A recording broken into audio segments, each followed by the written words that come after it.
I guess in this video I'm going to show you Cosrx Salicylic Acid Daily Cleanser Real versus Fake. So please consider subscribing and liking the video for more this type of content.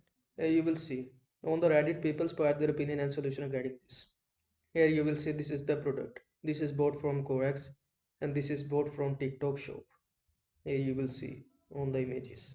And in the down people provide their opinion regarding this. One people says that look fake into the color is not same and the label is off center. I would return personally. So the label of this product is not same is the opinion of the people. And another people says that expiration date on top also seems sketchy, waiting to see if I am getting a refund.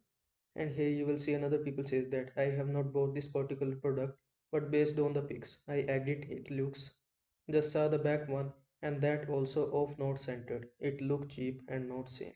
So I will need to check the labels, the label is on center or not.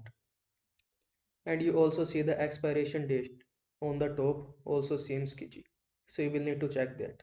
That's it. I hope this video was helpful to you. Make sure to like this video and subscribe to my channel for more this type of content. Thanks for watching.